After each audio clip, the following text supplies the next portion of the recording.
Entonces, la siguiente clase que teníamos que dar de neuroanatomía, ¿sí? Va un poco enfocada a hablar del tronco encefálico, ¿sí? Que ya lo nombramos en la clase anterior, pero en su configuración interna, ¿tá? Es decir, las partes de adentro.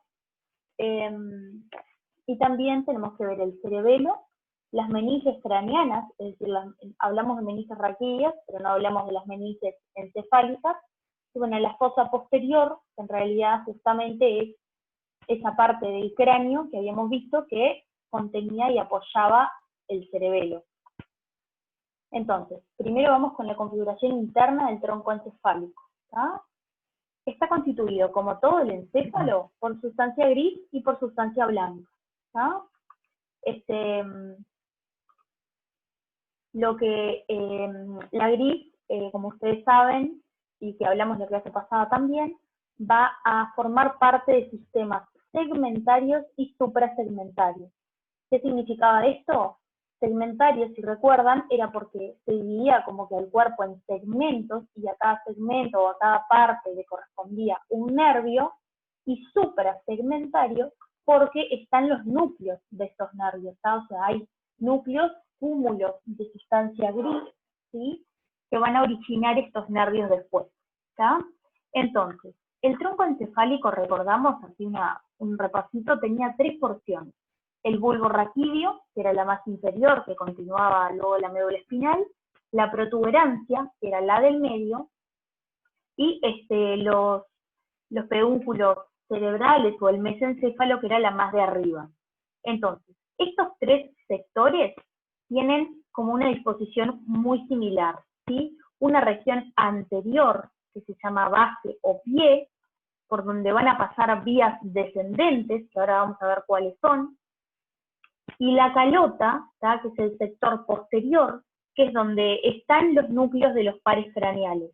Entonces, los orígenes reales, es decir, el origen real es el donde está el núcleo, siempre van a ser en la calota del sector del tronco encefálico, donde está el origen aparente.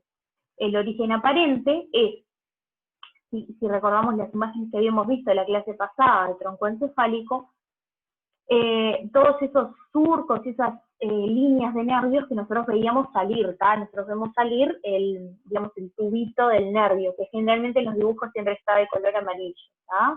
Entonces, si a mí me preguntan, por ejemplo, cuál es el origen real de tal nervio, siempre va a ser en la calota D, ¿tá? La calota D, el sector donde esté el origen aparente. Entonces, si yo veo que el origen aparente del nervio es del bulbo, voy a decir que el núcleo, el origen real, va a estar en la calota del bulbo raquídeo, ¿tá? Bien, entonces, ¿qué sucede?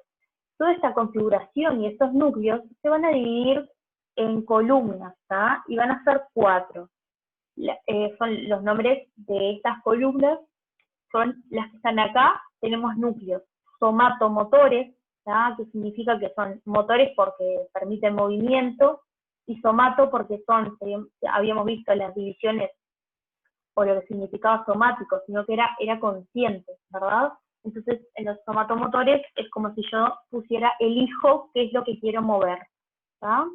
Después tenemos núcleos visceromotores, para el movimiento visceral, viscerosensitivos, es decir, para la sensibilidad de la víscera, y somatosensitivos, ¿tá? O sea, de la sensibilidad consciente, ¿tá? Esto es un poco este resumen de dónde están estos núcleos. Capaz que esto excede las capacidades de lo que ustedes tienen que saber, mucho mejor si no hay que aprenderlo, pero simplemente para que entiendan el dibujo, ¿qué estamos mirando acá? Bueno, estamos mirando el tronco como si fuera un corte del tronco encefálico en la parte posterior, ¿tá? Entonces yo veo esto. Esto es la protuberancia, este es el bulbo raquídeo, y acá arriba está el mesencéfalo, ¿tá? Entonces acá están, igual si después lo quieren mirar, están todos detallados, por ejemplo. Los que están con rojo son los somatomotores, y al costadito aparte están todos los nombres. Los que están en azul, los visceromotores. Los que están con el color verde, que en realidad es este cuadradito acá y este cuadradito acá, es el viscerosensitivo. Y los amarillos, que están bien externos, son los somatosensitivos, ¿tá? Y Y además, en este otro lado, ven algunos otros núcleos que ahora vamos a hablar, que se llaman núcleos propios del tronco encefálico, ¿tá? Que vienen acá. ¿Cuáles son?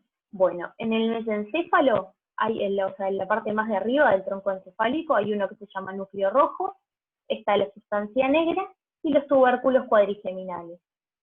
En la protuberancia hay muchos, son chiquitos y están por todo el órgano, y en el bulbo tenemos el núcleo olivar superior, que es como que se ve en la parte externa por la oliva vulvar, el núcleo de Gol y el núcleo de Burdoch, ¿tá? Que luego vamos a ver qué son estos núcleos. Pero miren, acá lo que vemos son el núcleo rojo y la sustancia negra en el mesencéfalo, acá los núcleos de la protuberancia, bien todos chiquitos dispersos por el órgano, y acá el núcleo olivar inferior. ¿Tá? Eso más que nada, no hay que saber mucho más de eso. ¿Cuáles son estas vías y a qué nos referimos con vías que corren por el tronco encefálico? Bueno, una vía es un conjunto de neuronas, ¿tá? Hablando de neuroanatomía, ¿verdad? Es un conjunto de neuronas que tienen un origen y van a ir hacia determinado lugar, ¿tá? En este caso está esquematizada una vía que es la vía motora principal, que es la vía piramidal. Entonces, es descendente, porque yo lo que quiero es que la información salga del cerebro y llegue hasta los músculos en la periferia para que se muevan, ¿verdad? Entonces, ¿cómo comienzan las vías? Bueno, ustedes saben que el sistema nervioso está formado por tejido nervioso y el tejido nervioso tiene neuronas, ¿tá? Las neuronas van a tener un cuerpo y un axón, que es esa prolongación larga, ¿tá? Entonces, esto es justamente lo que son las vías, ¿tá? Las vías y estos cordones de sustancia encefálica son las prolongaciones de las neuronas que están más arriba, ¿tá? Entonces, la vía piramidal es descendente, como dijimos, y es motora, ¿tá? En el tronco encefálico va por la parte anterior, como ven acá, ¿sí? Por el pie del tronco encefálico. En la protuberancia va a pasar por el medio de los núcleos del puente, que tiene como que sortear, y cuando llega al bulbo, ¿qué es lo que pasaba? La mitad, algunas fibras se van a cruzar, ¿tá? Se cambian de lado como es lo que se ve acá. En vez de ir del lado izquierdo, van a pasar a estar del lado derecho, ¿tá? Entonces, esto es lo que se llama la decusación piramidal. Se llama así porque las fibras decusan o cambian de lado, ¿tá? Entonces, ¿qué sucede? Hay algunas fibras, o sea, el 90% cruzan de lado, ¿tá? O sea que se decusan ahí. Ese se llama fascículo cruzado, ¿sí? Que es el que cruza el nivel del bulbo. Después hay otro que se llama directo, ¿tá? Que no se cruza a nivel del bulbo, sino que cruza un poquito más abajo en la médula espinal, ¿sí? Y por último, bueno, hay uno homolateral, se llama, que es porque sigue del mismo lado, pero como ven, poquitas fibras, ¿tá? El 90% se cambian de lado, ¿tá? Entonces, ¿qué es lo que vemos acá? Vemos la decusación de las pirámides y cómo llegando a la médula espinal después se inervan neuronas que van a ir, van a seguir su trayecto por los nervios, que es lo que marca acá con celeste, los nervios raquídeos o espinales, así inervar a los músculos periféricos, que son estos que están acá. ¿Ah? Esa es la importancia de la vía piramidal. Recordar que es la vía descendente motora principal, ¿tá? Y que la mayoría, el 90% de las fibras, se decusan a nivel del bulbo raquídeo. Muy bien. Acá tenemos un esquemita de las vías motoras y sensitivas, en realidad. Sensitivas, perdón. Las vías sensitivas, si nosotros pensamos, como hablamos en la clase pasada, nosotros lo sensitivo lo sentimos o lo percibimos con órganos periféricos.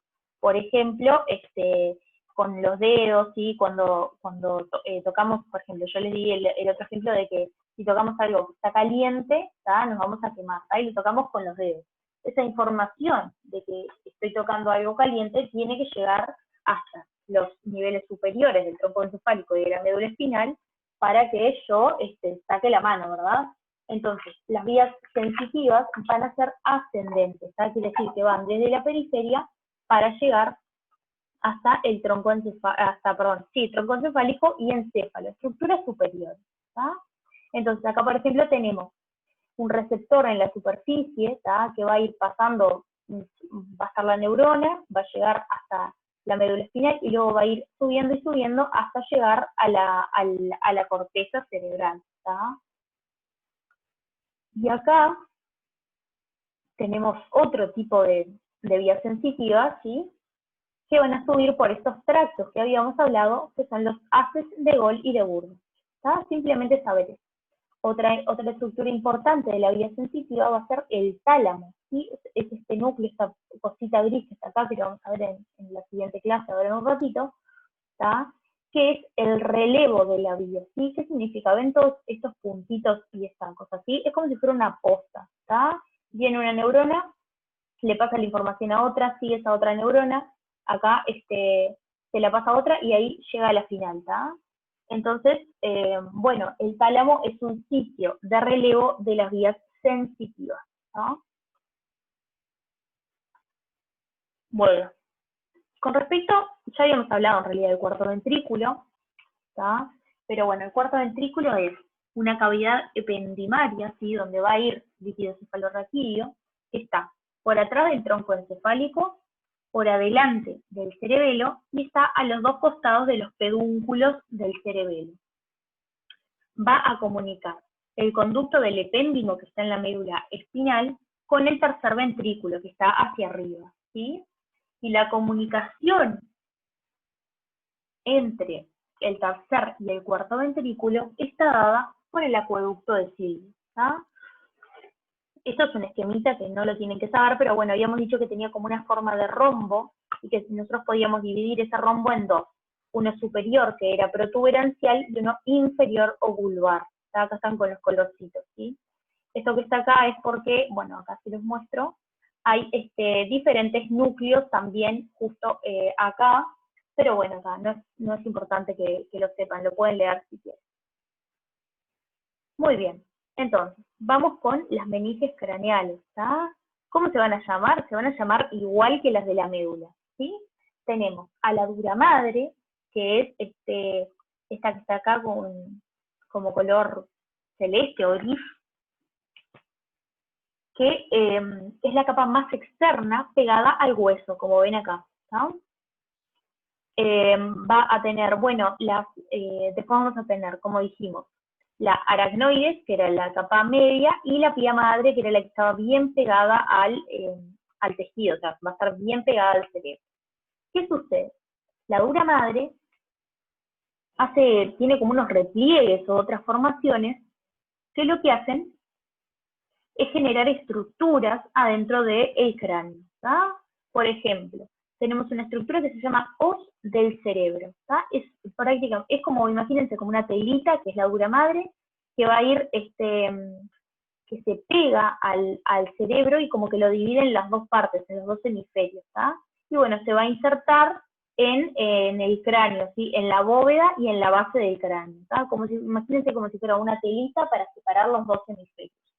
Y después tenemos estas estructuras que yo les comenté en la clase pasada, los senos venosos de la dura madre. ¿Qué son? Bueno, son dos hojas, o sea, como dos láminas, dos partes de la telita de la dura madre, que en el medio alojan sangre venosa, ¿tá? Entonces, esto es distinto, si ustedes notan la definición, a una vena, ¿tá? No son venas, pero es parecido, es como que el drenaje venoso en el encéfalo se hace por estas estructuras, ¿tá? Que ahora vamos a ver algunas. Entonces, miren, esto que está acá es la hoz del cerebro, ¿tá? Es un esquema, por supuesto, ¿no? Es como esa telita que yo les decía, que se inserta arriba y abajo y que divide los dos hemisferios. Imagínense que acá hay un hemisferio y del otro lado el otro, ¿tá? A su vez, para el cerebelo hay una igual, ¿sí? Hoz del cerebelo, ¿tá? Que divide el cerebelo en dos, ¿sí? El cerebelo, además, tiene como una estructura que se llama tienda, que lo que hace es dividir en dos, ¿tá? Todo lo que está para adelante se llama piso supratentorial, es decir, por arriba de la tienda del cerebelo, y es básicamente los hemisferios cerebrales, o sea, el cerebro como bien dicho, ¿tá? Y por abajo de esta tiendita vamos a tener el cerebelo, el tronco encefálico y el diencéfalo también, ¿tá? Eso es lo importante, por eso decimos piso supratentorial e infratentorial. Muy bien. Tanto que hablamos del cerebelo, vamos a decir entonces que está situado por atrás del tronco encefálico, al cual se une por unas estructuras que se llaman pedúnculos cerebelosos. ¿tá? Imagínense que el cerebelo hace como unas prolongaciones y se une al tronco encefálico. Tiene una parte mediana, o sea, que está en el medio, que se llama vermis, y partes laterales que se llaman hemisferios cerebelares, ¿tá? Tal como el cerebro, pero en el cerebelo. Va a tener 3 caras, una superior, una inferior y una anterior. Bueno, si las describimos, la cara superior es convexa, o sea, curvadita, en el medio tiene el vermis, ¿tá? Y bueno, ahora vamos a ver que el vermis tiene distintos nombres según la parte en la que esté, ¿tá? Está tapizada por la tienda del cerebelo, como dijimos, que dividía entre los 2 pisos, supratentorial e infratentorial. La cara inferior está apoyada sobre el hueso occipital en las fosas cerebelosas, ¿sí? Y como dijimos, es dividida en 2 por la hoz del cerebelo. En la cara inferior vamos a ver el vermis inferior, ¿sí? Y bueno, otras estructuras que ahora vamos a nombrar. La cara anterior era la que estaba en contacto con el tronco encefálico y forma el techo del cuarto ventrículo. ¿tá? Dijimos que los pedúnculos cerebelosos lo iban a unir al tronco encefálico, ¿tá? Y ahora vamos a ver cómo es esta disposición del cerebelo. ¿tá? Acá estamos viendo la cara superior, ¿sí? Entonces, tenemos un hemisferio cerebeloso y otro del otro lado, y en el medio el vermis, que es esa estructura. ¿tá? Por acá estamos viendo la vista inferior. Entonces vemos otras estructuras, como por ejemplo esta que está acá, que se llama amígdala, esta que está acá, que se llama nódulo, ¿tá? Y estas que están acá, que se llama lóculo. ¿tá? Ahora vamos a verlo un poco mejor de vuelta, con colores. ¿tá? Acá tenemos, entonces, la cara superior y acá la cara inferior. Estos serían los 2 hemisferios cerebelosos y en el medio el vermis, que vamos a ver cómo se llaman. Pero bueno, tenemos, tiene distintos nombres, ¿tá? Se va a llamar en principio língula, luego lóbulo central, culmen, declive, como ven acá, folium, y si seguimos por abajo tenemos tuber, pirámide, úvula y nódulo. Es como que le diera toda la vuelta, como si fuera una forma de C, y le diera toda la vuelta, miren, le diera toda la vuelta al cerebelo. Acá lo estamos viendo en una vista lateral. Entonces, lo que se ve en la cara anterior es língula, lóbulo central y culmen. Ya en posterior podemos ver declive, que es esto, folium y tuber. Y después lo más inferior son la pirámide, la úvula y el nódulo. Eso, nada, es un poco detallado, pero bueno, por las dudas que lo tengan que saber y que se les pregunten en realidad. Entonces, ¿cuál va a ser la anatomía funcional del cerebelo? O sea, ¿cuáles van a ser sus funciones? Bueno, el cerebelo se puede dividir en 3. ¿tá? Una parte es el arquicerebelo o vestíbulo cerebelo, ¿tá? que se encarga del equilibrio y está representado por diversas estructuras dentro del cerebelo, que son el flocus, el nódulo y la úvula. El paleocerebelo o espinocerebelo está dado por la língula, por el culmen y por las amígdalas cerebelosas, ¿tá? y se encarga del control del tono muscular. Y el neocerebelo o hemisferios cerebelosos está formada por la parte posterior del vermis y de los hemisferios y permite el control de la motilidad voluntaria, de los movimientos voluntarios y los movimientos más finos, ¿tá? es decir, los más específicos. Muy bien. ¿Qué son estos pedúnculos cerebelosos? Bueno, dijimos que la cara anterior del cerebelo se iba a unir al tronco encefálico, ¿no? Entonces son 6 pedúnculos y son 3 de cada lado. ¿tá? Los pedúnculos cerebelosos inferiores lo unen al bulbo. ¿tá? Los medios lo unen a la protuberancia y los superiores lo unen al mesencéfalo o al pedúnculo cerebral, que es lo mismo. Entonces es bien fácil, si vamos de abajo hacia arriba, tenemos inferior para el bulbo raquídeo, que es la parte más inferior del tronco encefálico, medio para la protuberancia, que justamente es la parte media, y superior para el mesencéfalo, ¿sí? Lo último que tenemos que mencionar del cerebelo es cómo está vascularizado, ¿sí? Entonces, la vascularización del cerebelo se da por 3 arterias, ¿sí? Una se llama arteria cerebelosa inferior o postero inferior, por eso se abrevia PICA, como dice acá, está en inglés, o sea, arteria cerebelosa postero inferior, que van a ser de una arteria que es la arteria vertebral. Esto de la vasculatura lo vamos a ir entendiendo a medida que vayamos descubriendo más arterias nuevas, pero para que les quede, ya les voy comentando que la arteria vertebral, a su vez, es una rama de la arteria subclavia.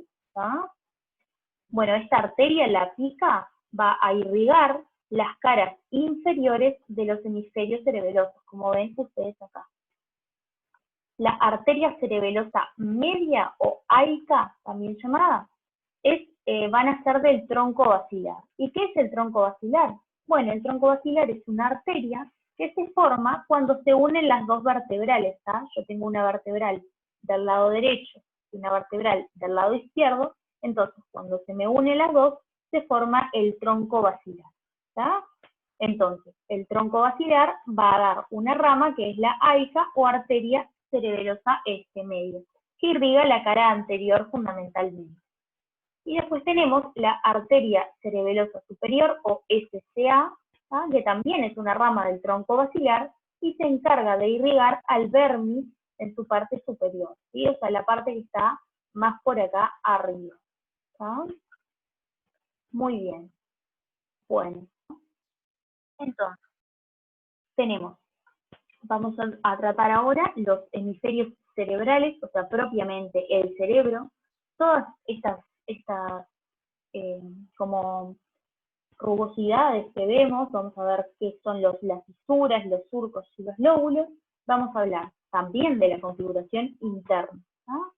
Entonces, primero empezamos a describirlo por afuera, con la configuración externa. Bueno, el cerebro está formado entonces por 2 hemisferios, un hemisferio derecho y un hemisferio izquierdo.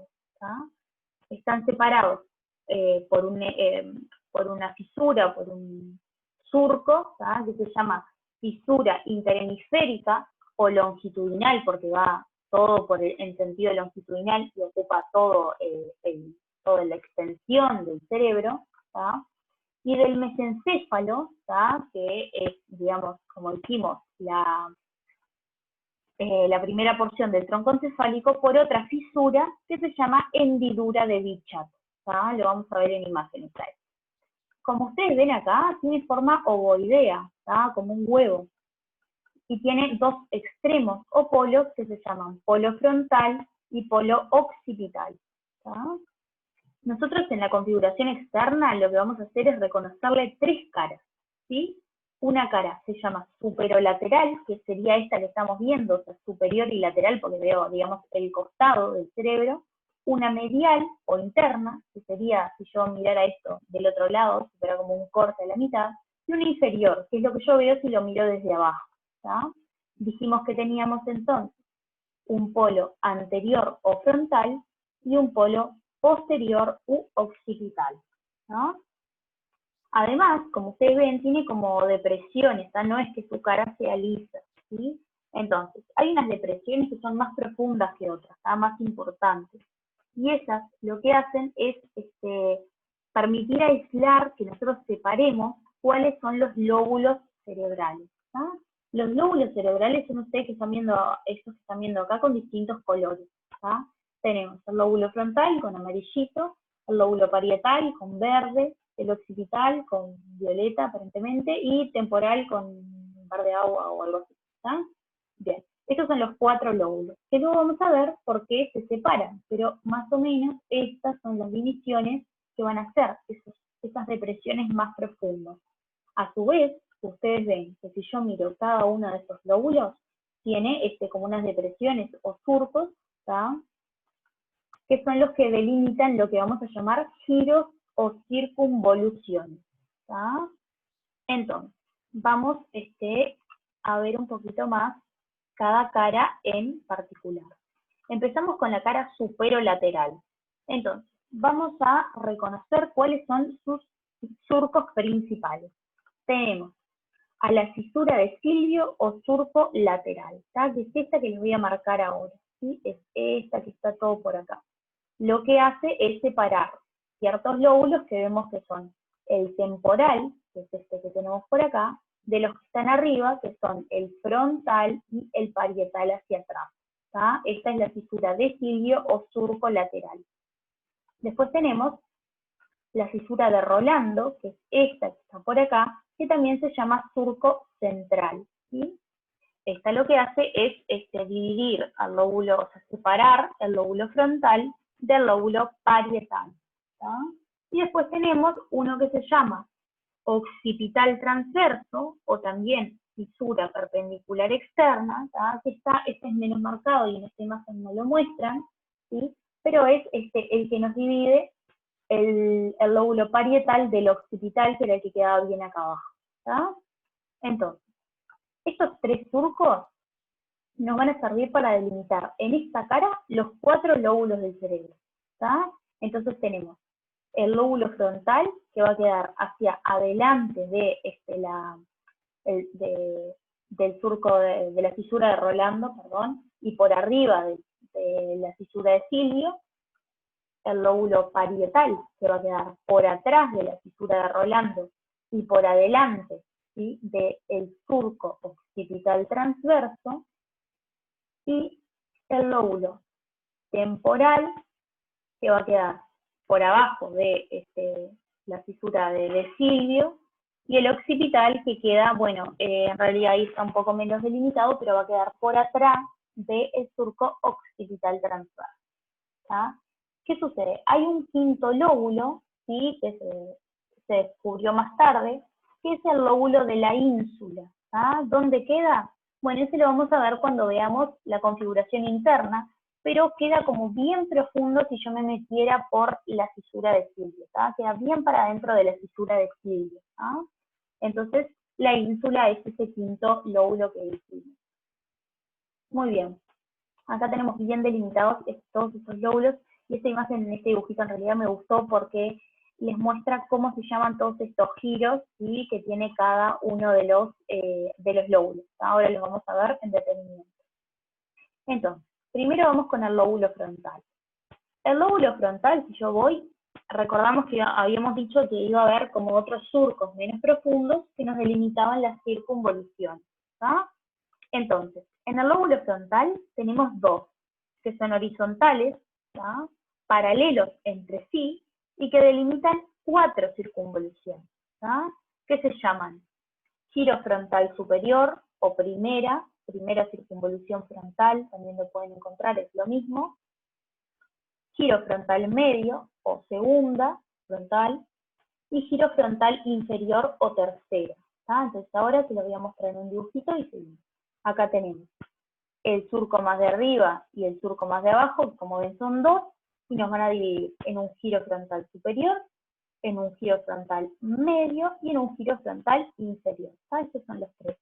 Hay otro surco, que es este que está acá, ¿sí?, que va en el otro sentido, ¿sí?, este es vertical o perpendicular a los otros, ¿tá?, que se llama giro precentral o prerolándico, ¿tá? Se llama así porque está justamente adelante de la fisura de Rolando o del giro, o de la fisura de Rolando, ¿tá? Entonces se llama surco prerolándico o precentral. ¿Y cómo se llama esta circunvolución que queda formada, que como ven está como paradita, así vertical? Se llama giro precentral, ¿tá?, igual que el surco, ¿sí? Y era el último que quedaba acá abajo. Tenemos el giro frontal precentral, que queda entre la fisura de Rolando y la fisura prerolándica, ¿tá? Entonces, el otro lóbulo, que estaba más arriba, era el parietal, ¿tá? Dijimos que El lóbulo parietal queda por atrás de la fisura de Rolando, por adelante del surco occipital transverso y por arriba de la fisura de Silvio. ¿Está? Sí. ¿Hay alguna pregunta?